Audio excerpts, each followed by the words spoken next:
उस रात उसने मुझे एक संदेश भेजा था, तुम बहुत अच्छे हो लेकिन मैं अब किसी और के साथ खुश हूँ। मैं घंटों तक उस एक पंक्ति को देखता रहा, आंखों से आंसू गिर रहे थे, लेकिन दिल अब भी यही उम्मीद कर रहा था कि शायद यह मजाक हो। क्योंकि जिस लड़की को मैंने अपनी पूरी दुनिया समझ लिया था, जिसके लिए मैंने अपने सपनों तक को पीछे छोड़ दिया था, जिसकी हर मुस्कान मेरे जीने की वजह बन चुकी थी, उसके लिए मैं सिर्फ वक्त बिताने का एक जरिया था। वो मेरी जिंदगी थी और मैं उसका टाइम पास। मैं आरव था, एक साधारण लड़का। ज़्यादा दोस्त नहीं थे, ज़्यादा शौक भी नहीं थे।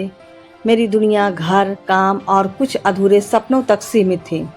फिर एक दिन मेरी ज़िंदगी में नैना आई। उससे मुलाकात बिल्कुल आम थी, लेकिन उसका असर बिल्कुल असाधारण। उसकी हंसी में अजीब सा सुकून था, बात करने का तरीका ऐसा कि सामने वाला अपनी सारी परेशानियां भूल जाए। पहली बार जब उसने मुझसे पूछा था, अगर तुम्हें ज़िंदगी में एक चीज़ हमेशा के लिए मिल जाए तो क्या मांगोगे, मैंने मुस्कुराकर कहा था सुकून। वह हंस पड़ी, इतनी छोटी उम्र में बूढ़ों जैसी बातें करते हो। उस दिन के बाद हमारी बातें शुरू हो गई। सुबह की शुभकामनाएं, दोपहर की छोटी छोटी शिकायतें, रात के लंबे किस्से। वह मुझे अपने बचपन की बातें बताती, मैं अपने डर बताता। धीरे धीरे वह मेरी आदत बन गई। उसके बिना दिन अधूरा लगने लगा। मैंने पहली बार किसी के लिए इंतज़ार करना सीखा, पहली बार किसी की पसंद का ख्याल रखना सीखा, पहली बार किसी की खामोशी में अपनी खुशी ढूंढना सीखा। एक दिन उसने पूछा, अगर मैं अचानक चली गई तो? मैं हंस पड़ा, तुम जाओगी ही क्यों? उसने जवाब नहीं दिया, बस कुछ पल तक मुझे देखती रही। उस समय मैं उसकी आंखों का मतलब नहीं समझ पाया था। मुझे लगा था कि प्यार का मतलब हमेशा साथ रहना होता है, लेकिन ज़िंदगी की किताब में कुछ अध्याय ऐसे भी होते हैं जहां सबसे खूबसूरत शुरुआत सबसे दर्दनाक अंत लिखती है। समय बीतता गया, मैं उसके और करीब होता गया। उसकी छोटी सी परेशानी मुझे बेचैन कर देती, उसकी खुशी मुझे पूरे दिन मुस्कुराने पर मजबूर कर देती। एक दिन उसने कहा, तुम सच में बहुत अच्छे हो। मैंने हंसते हुए पूछा, तो फिर इनाम क्या मिलेगा? वह मुस्कुरा दी। देखते हैं। उसकी वह मुस्कान मुझे उम्मीद दे गई। मैंने अपने दिल में उसके लिए एक अलग जगह बना ली। अब हर सपना उसके साथ छूट गया था। मैं भविष्य की कल्पना करने लगा, लेकिन मुझे क्या पता था जिस भविष्य को मैं अपना समझ रहा था वह उसके लिए कभी था ही नहीं। एक शाम उसने कहा, आज बहुत थक गई हूँ। मैंने घंटों उससे बात की, उसे हंसाने की कोशिश की, उसकी पसंद के गीत भेजे। वह बोली, तुम्हें मेरी इतनी परवाह क्यों है? मैंने पहली बार सच कहा, क्योंकि मैं तुमसे प्यार करता हूँ। कुछ देर तक खामोशी रही, फिर उसका जवाब आया, पागल हो तुम? मैंने पूछा, क्या तुम्हें बुरा लगा? उसने लिखा, नहीं। उस रात मैं सो नहीं पाया। दिल बार बार वही एक शब्द दोहरा रहा था, नहीं। मुझे लगा था कि यह रिश्ते की शुरुआत है, लेकिन सच यह था कि मैं अकेला ही रिश्ते में था। आने वाले दिनों में वह कभी बहुत करीब आ जाती, तो कभी अचानक दूर हो जाती, कभी घंटों बातें करती, तो कभी पूरे दिन गायब रहती। जब मैं पूछता सब ठीक है, तो वह कहती, तुम बहुत सोचते हो।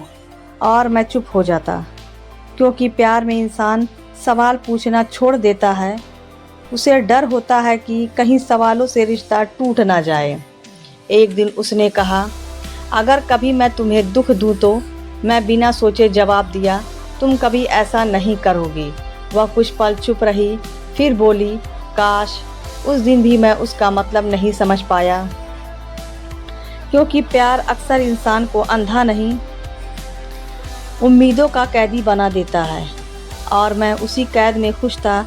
मुझे नहीं पता था कि जिस लड़की को मैं अपनी ज़िंदगी बना चुका था, उसकी ज़िंदगी में मेरी जगह सिर्फ खाली समय तक सीमित थी। उस दिन शाम के लगभग 6 बजे थे। मैं छत पर खड़ा डूबते सूरज को देख रहा था। हाथ में मोबाइल था और मन में वही बेचैनी जो पिछले कुछ दिनों से मेरा पीछा नहीं छोड़ रही थी। नैना पहले जैसी नहीं रही थी, उसके संदेश कम हो गए थे, उसकी हंसी बदल गई थी, उसकी आवाज़ में वह अपनापन नहीं रहा था जिसके सहारे मैं महीनों से जी रहा था। मैं खुद को समझाता था, शायद वह व्यस्त होगी, शायद किसी परेशानी में होगी, शायद मैं ही ज़्यादा सोच रहा हूँ, लेकिन सच अक्सर हमारे सामने खड़ा होता है और हम उसे देखने से इनकार कर देते हैं। उस रात मैंने उसे संदेश भेजा, सब ठीक है ना? काफ़ी देर बाद उसका जवाब आया, हाँ सब ठीक है। मैंने पूछा, तुम बदल गई हो क्या? कुछ मिनट तक कोई जवाब नहीं आया। फिर उसने लिखा, लोग बदलते नहीं हैं, बस उनकी प्राथमिकताएं बदल जाती हैं। उस एक पंक्ति ने मेरे भीतर अजीब सी बेचैनी पैदा कर दी। मैंने फिर पूछा, क्या मैं अब तुम्हारी प्राथमिकता नहीं रहा? इस बार उसने कोई जवाब नहीं दिया।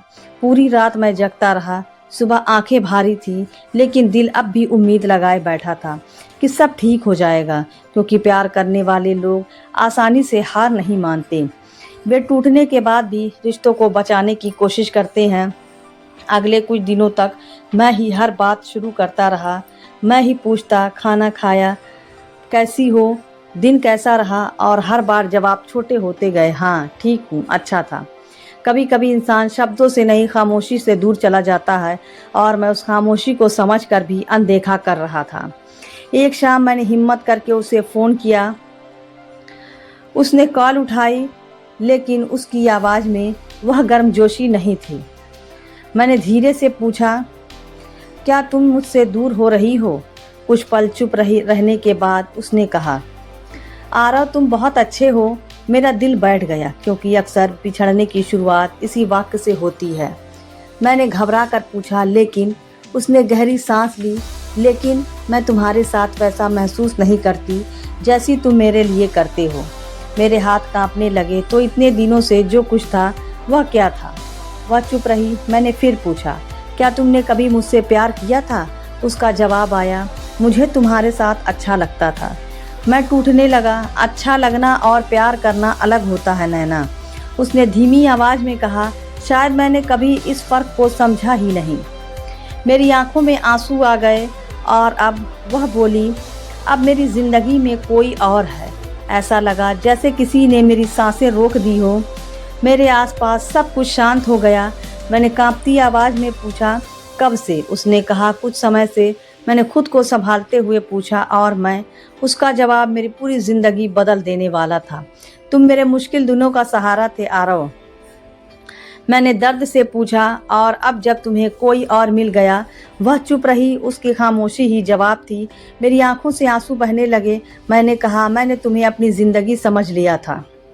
उसने धीरे से कहा, मैंने ऐसा कभी नहीं कहा था। उसकी बात सच थी। उसने कभी वादे नहीं किए थे, लेकिन उसने उम्मीद ज़रूर दी थी, इतनी कि मैं उन्हें हकीकत समझ बैठा। मैंने आखिरी बार पूछा, क्या एक बार भी तुम्हें लगा कि मैं टूट जाऊंगा? उसने कहा, मुझे लगा था तुम समझ जाओगे।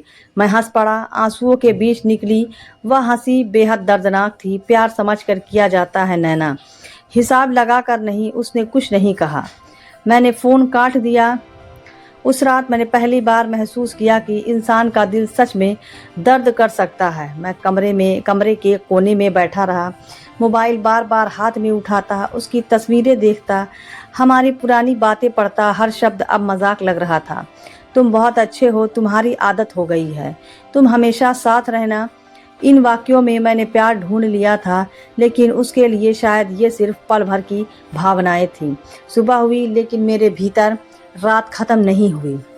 मैं काम पर जाता, लोगों से बात करता, मुस्कुराने की कोशिश करता, लेकिन अंदर से खाली हो चुका था। सबसे ज़्यादा दर्द इस बात का नहीं था कि वह चली गई। दर्द इस बात का था कि जिसे मैंने अपना सब कुछ समझा, उसके लिए मैं सिर्फ एक विकल्प था। कुछ दिनों बाद मुझे पता चला कि वह उसी लड़के के साथ खुश थी। वह हंस रही थी, घूम रही थी, नई यादें बना रही थी, और मैं अब भी पुरानी बातों के मालबे में अपने हिस्से का सच ढूंढ रहा था। एक रात मैंने खुद से पूछा, क्या मेरा प्यार गलत था? अंदर से जवाब आया, नहीं, गलती सिर्फ इतनी थी कि मैंने किसी और को अपनी पूरी दुनिया बना लिया और खुद को भूल गया। मैंने पहली बार आईने में खुद को देखा। आंखों के नीचे काले घेरे थे, चेहरे की मुस्कान गायब थी, लेकिन कहीं ना कहीं एक सवाल अब भी बाकी था। क्या सच में कहानी यहीं ख़त्म हो गई थी या अभी दर्द का सबसे बड़ा अध्याय बाकी था? क्योंकि कुछ सच्चाइयाँ देर से सामने आती हैं और जब आती हैं तो इंसान को अंदर तक बदल देती हैं। उस रात मैं बहुत देर तक छत पर बैठा रहा। आसमान बिल्कुल शांत था, लेकिन मेरे भीतर तूफान चल रहा था। बार बार एक ही सवाल मन में आ रहा था, क्या सच में मैं उसके लिए सिर्फ वक्त बिताने का जरिया था? जिस लड़की के लिए मैंने अपनी नींद खो दी थी, जिसकी एक मुस्कान के लिए मैं घंटों इंतजार करता था, जिसके हर दुख को अपना दुख समझता था, क्या वह सब सिर्फ मेरी तरफ से था? कुछ सवाल ऐसे होते हैं जिनका जवाब मिल भी जाए तो भी सुकून नहीं मिलता। अगले कुछ दिनों तक मैंने खुद को दुनिया से दूर कर लिया। लोग पूछे सब ठीक है और मैं मुस्कुरा कर कह देता हाँ, क्योंकि कुछ दर्द ऐसे होते हैं जिन्हें शब्दों में नहीं बताया जा सकता, वे सिर्फ महसूस किया जा सकते हैं। एक दिन मैं अपने पुराने संदेश पढ़ रहा था। नैना की एक बात पर मेरी नज़र जाकर रुक गई। उसने कभी कहा था, तुम बहुत अच्छे हो आरव, तुम्हें कोई बहुत प्यार करेगा। उस समय मुझे यह बात प्यारी लगी थी, लेकिन अब समझ आया वह खुद को उस जगह कभी देख ही नहीं रही थी। मैंने पहली बार खुद से एक सवाल पूछा, क्या मैंने तुमसे प्यार किया था या उसे खोने के डर से खुद को खो दिया था? जवाब आसान नहीं था, लेकिन सच यही था कि मैंने अपनी पूरी दुनिया उसके इर्द गिर्द बना ली थी। मेरी खुशी, मेरा सुकून, मेरी उम्मीद, सब कुछ उसी से जुड़ गया था और जब वह चली गई तो मैं भी बिखर गया। लेकिन जिंदगी का सबसे बड़ा सच यही है, कोई इंसान आपकी पूरी पहचान नहीं हो सकता है। धीरे धीरे मैंने खुद को संभालना शुरू किया। मैंने फिर से अपनी पुरानी किताबें खोली, माँ के साथ बैठकर चाय पीने लगा, पिता की छोटी छोटी बातों पर मुस्कुराने लगा, पुराने दोस्तों को फ़ोन किया। शुरुआत में सब कुछ बनावटी लगता था, लेकिन समय के साथ दर्द का वजन थोड़ा हल्का होने लगा। एक शाम मैं बाजार से लौट रहा था, तभी सामने से नैना दिखाई दी। मेरे कदम अचानक रुक गए। उसने भी मुझे देख लिया। कुछ पल के लिए समय जैसे ठहर गया। वह धीरे धीरे मेरी तरफ आई। उसके चेहरे पर वही मुस्कान थी, लेकिन अब उसका असर मुझ पर पहले जैसा नहीं था। उसने पूछा, कैसे हो? मैंने जवाब दिया, ठीक हूँ। वह कुछ पल चुप रही, फिर बोली, तुम बदल गए हो। मैं हल्का सा मुस्कुराया। शायद उसने मेरी आंखों में देखते हुए कहा, मुझे लगा था तुम मुझसे नफरत करोगे।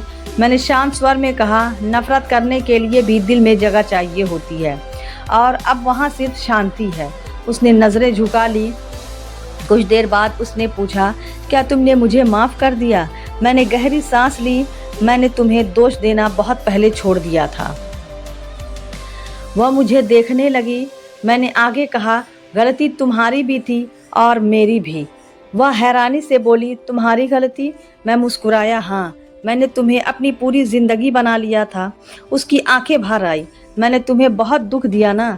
मैंने जवाब दिया, दुख तो दिया, लेकिन उसी दुख ने मुझे खुद से मिलवा दिया। कुछ पल दोनों के बीच खामोशी रही। फिर उसने धीरे से कहा, तुम सच में बहुत अच्छे इंसान हो। इस बार मैं मुस्कुरा दिया। पहले यही वाक्य मुझे उम्मीद देता था, अब यह सिर्फ एक वाक्य था। मैंने उससे वादा ली और बिना पीछे मुड़े आगे बढ़ गया। पहले मैं सोचता था कि प्यार का मतलब किसी को पा लेना होता है, लेकिन अब समझ आया, प्यार का मतलब खुद को खो देना नहीं होता। उस रात मैं घर की बालकनी में बैठा था। हल्की हवा चल रही थी। आसमान में चांद आधा था, ठीक मेरी ज़िंदगी की तरह। लेकिन एक फ़र्क था, पहले मैं अपनी अधूरी कहानी पर रोता था। अब मुझे यकीन था कि अधूरापन भी खूबसूरत हो सकता है। मैंने मोबाइल खोला। नैना का नाम अब भी वहीं था। कुछ पल तक मैं उसे देखता रहा। फिर मैंने सारे पुराने संदेश मिटा दिए, तस्वीरें हटा दी, और पहली बार ऐसा लगा जैसे सीने पर रखा कोई भारी पत्थर हट गया हो। मैंने आंखें बंद की और मन ही मन कहा, धन्यवाद, धन्यवाद उन यादों के लिए जिन्होंने मुझे प्यार करना सिखाया। धन्यवाद उस दर्द के लिए जिसने मुझे मजबूत बनाया, और धन्यवाद उस विदाई के लिए जिसने मुझे मेरी अपनी कीमत समझाई।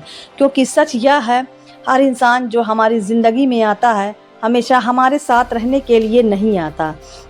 कुछ लोग हमें सबक देने आते हैं, कुछ हमें बदलने आते हैं और कुछ हमें यह सिखाने आते हैं कि खुद से प्यार करना भी ज़रूरी होता है। आज भी कभी कभी उसकी याद आ जाती है, लेकिन अब उन यादों में शिकायत नहीं होती, बस एक हल्की सी मुस्कान होती है, क्योंकि मैंने समझ लिया था कि हर कहानी का अंत मिलन नहीं होता। कुछ कहानियाँ बिछड़ कर पूरी होती हैं और शायद हमारी कहानी भी ऐसी ही थी। वह मेरी ज़िंदगी थी, लेकिन मैं उसका टाइम पास था। फिर भी मैं टूटा नहीं, क्योंकि आखिर में मैंने खुद को चुन लिया। और जिस दिन इंसान खुद को चुनना सीख जाता है, उसी दिन उसकी नई ज़िंदगी शुरू हो जाती है। अगर आपकी ज़िंदगी में भी कोई ऐसा इंसान आया था जिसे आपने अपना सब कुछ मान लिया, लेकिन उसके लिए आप सिर्फ एक विकल्प थे, तो खुद को दोष मत दीजिए। सच्चे दिल से प्यार करना कमजोरी नहीं होती, लेकिन किसी और के लिए खुद को मिटा देना गलत होता है। याद रखिए, जो इंसान सच में आपसे प्यार करता है, वह आपको कभी अपनी सुविधा के अनुसार इस्तेमाल नहीं करेगा। और अगर कोई चला जाए तो उसके पीछे अपनी पूरी ज़िंदगी मत रोक दीजिए, क्योंकि आपकी कहानी किसी एक इंसान पर ख़त्म नहीं होती। आपकी सबसे ज़रूरी जिम्मेदारी खुद के प्रति होती है। कभी किसी को अपनी दुनिया मत बनाइए, क्योंकि जब दुनिया टूटती है तो इंसान बिखर जाता है, लेकिन जब इंसान खुद अपना सहारा बन जाता है तो फिर कोई भी उसे पूरी तरह नहीं तोड़ सकता। क्योंकि कुछ लोग हमारी ज़िंदगी में प्यार बनकर आते हैं और कुछ लोग सबक बनकर।